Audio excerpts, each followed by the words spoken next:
你好，欢迎收听陪你读书，我是主播小静。今天要为你解读的书是《品牌广告手册》。下面我们会用大概15分钟的时间，简单的介绍一下这本书。本书的作者是在广告界享受盛誉的威廉姆·巴雷。他在伊利诺斯州大学获得硕士学位后，先后在肯特州立大学、威斯康星大学任教，曾连续教过9年广告学。在致力于教育的同时，他还积极投身于广告事业中，曾先后在智威汤逊、博达大桥、康爱广告公司等著名的广告机构担任创意总监，为加德乐、Vancans、赫麦公司、麦当劳、吉利、家乐士以及其他数十个品牌和公司提供一流服务。所以这本品牌广告手册是凝结威廉姆·巴雷的经验和理论的心血之作。下面我们就围绕怎样让商品变成品牌，为你解读书中的3个精彩内容，给予品牌人格，注入独特创意和执行广告战役。好，我们就先来看看第一个重点内容，给予品牌人格。每个人都有名字和人格，与其他人进行区分。对于产品来说也是如此，品牌虽然只是产品的名字，本身并没有人格，但是广告可以赋予品牌生命，给予它一定的人格。这种人格可以是温柔的、坚毅的，也可以是活泼的、严肃的。比如奔驰有一种庄重感，宝马有一种潇洒感，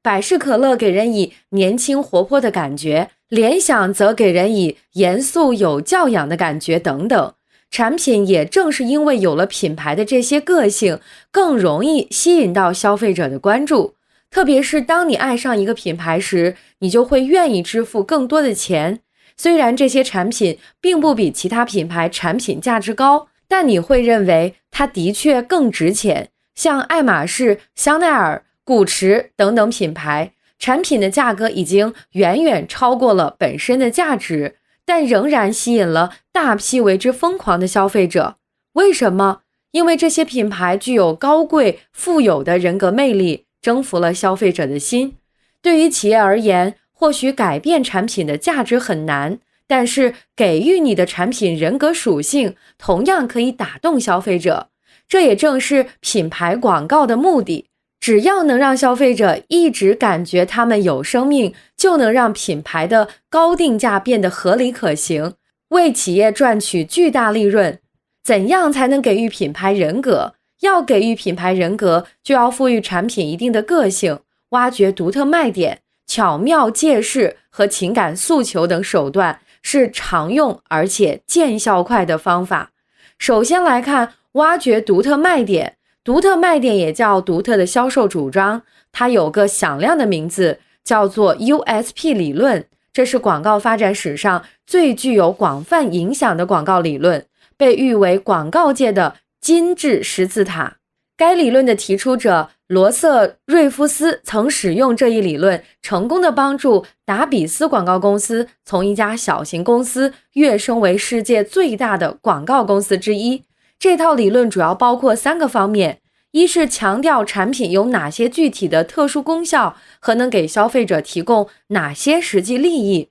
二是这个特点是该品牌独有的，是竞争品牌不能提出或不曾提出的；三是必须具有足够力量吸引消费者并让他们购买。这套理论历经数十年，依然具有非常强大的威力。从罗瑟约夫斯著名的案例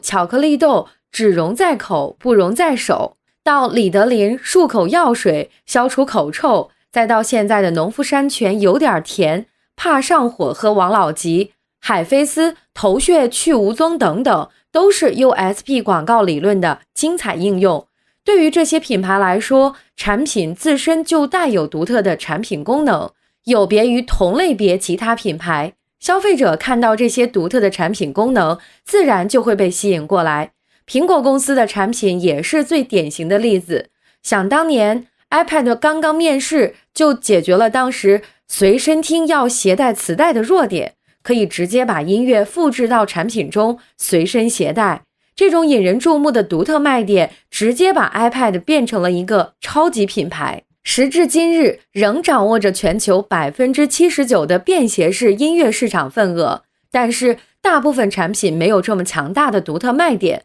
反而各个品牌的卖点都差不多，消费者根本看不出品牌间的差异。这时候就需要给自己贴上独特的标签，虽说是独特，但也并不一定是你的品牌所特有的。可以选择产品所具备的一个重要优点，把它看作品牌的独特卖点，给它做广告，把这个通用的优点变成品牌自己的专有个性。如果找不到独特卖点也不要紧，还可以采取借势的方法，找到属于自己的品牌人格。借势也被称为比附，顾名思义，就是强行与行业龙头或者著名品牌挂钩，借他人的势头宣传自己的美名。当然，毕竟是借他人的势，给予对方尊敬是必须的。这种策略应用的也相当广泛。举个例子，城市旅游里，肇庆市的城市宣传广告词是山水美如画，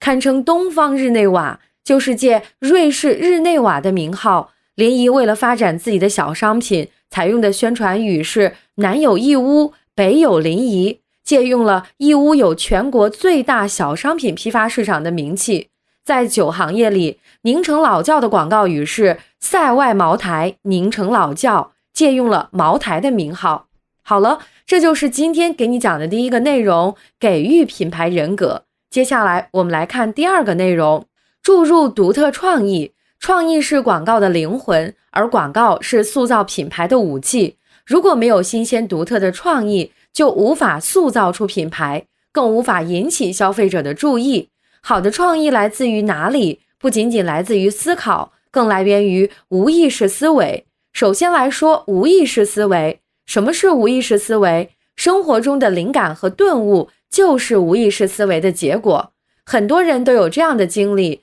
冥思苦想好久也没找到答案，结果在梦中或者是洗澡走路的过程中，突然灵光一现，答案出现了。这样看来，在无意识思维的主导下，创意和灵感的产生似乎是随机的，但事实并非如此。我们也可以利用无意识思维的规律，有效地激发创意。我们在这里讲两个刺激无意识思维获得好创意的方法，一个是积累法，另一个是释放法。所谓的积累法，就是要向无意识思维充实大量信息。无意识思维就像一台计算机，没有数据的输入是无法输出结论或反馈的。只有给无意识思维输入更多的常识知识、专业知识，才能提供更多的素材和数据，让各种数据彼此之间互相碰撞、互相连结，最终产生出绝妙的创意和灵感。伽利略就是这样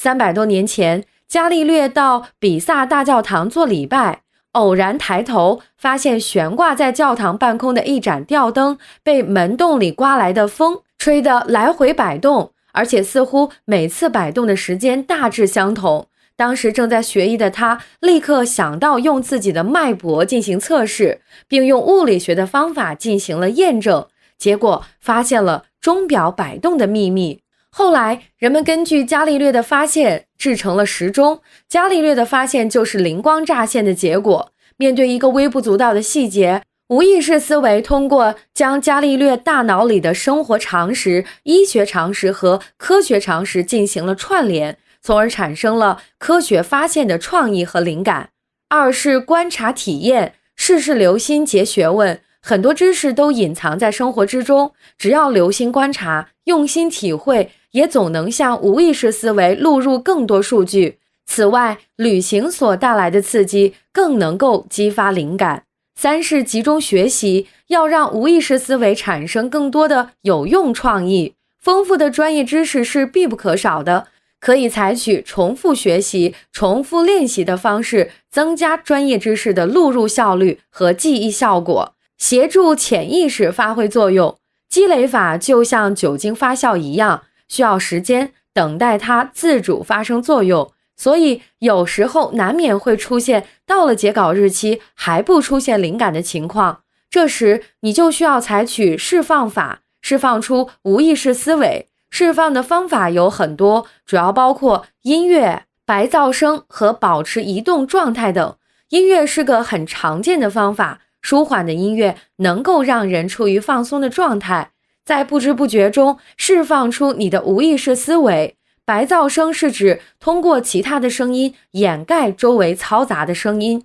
什么是白噪声？打个比方说，市中心的花园里经常会布置一些水景，这样花园中休息的人更多的会注意到水流的声音，而不是车辆行驶的声音，从而给人制造一点静谧的假象。而实际上，通过添加水景，噪声分贝值增加了，但身处其中的人感受会变舒适。作者最喜欢构思创意的地方之一就是迪斯科俱乐部。如果无意识思维死活都不肯出来工作，那你只能依靠意识思维创造创意了。意识思维的方法有很多，这里为你介绍打破常规的思维方式，强行逼迫意识思维想出绝妙的点子。要打破常规，首先就要找到常规。常规就是被大众接受的行为或思考方式，以至于我们对这些行为和方式形成条件反射，根本不会去想其他可能。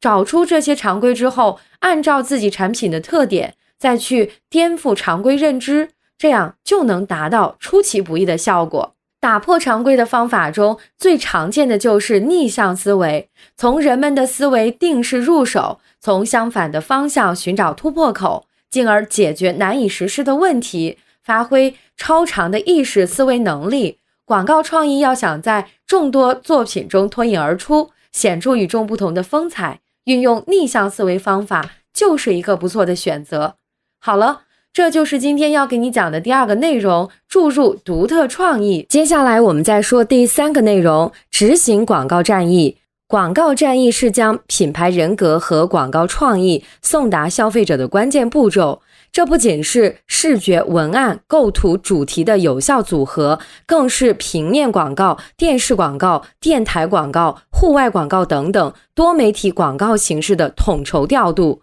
相比于单个广告模式，广告战役更有力度，更令人难忘，花样也更多。比如2008年中国举办奥运会的时候，耐克就趁机打响了一场品牌广告战役。在第一阶段战役中，耐克打出了放胆做的口号，拍摄了记录1984年中国参加洛杉矶奥运会的专题纪录片 Dare， 中文翻译为勇敢的前进，分享老一代运动员的拼搏精神，展示了运动员的3个要素：冒险精神、足够的自信和勇于失败。这一点与这次战役放胆做的口号相吻合。中央电视台和第7频道都播放了这部纪录片。不但如此，耐克还将这场战火燃烧到其他广告平台、地铁、列车、汽车和电子广告牌以及促销 DVD 上，随处可见这部纪录片和一系列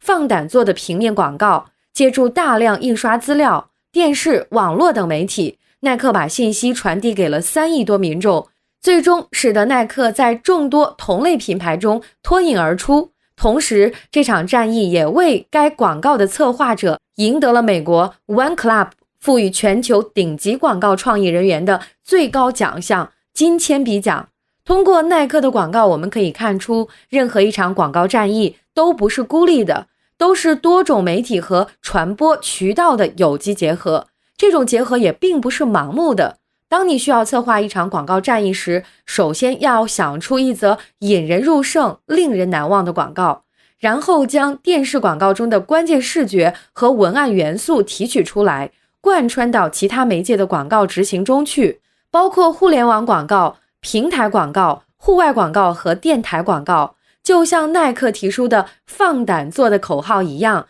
贯穿到整场战役的始终。以上就是品牌广告手册的主要内容，感谢关注陪你读书，欢迎点赞分享，同时可以打开旁边的小铃铛，陪你读书的更新会第一时间提醒你。我是主播小静，我们下期再会。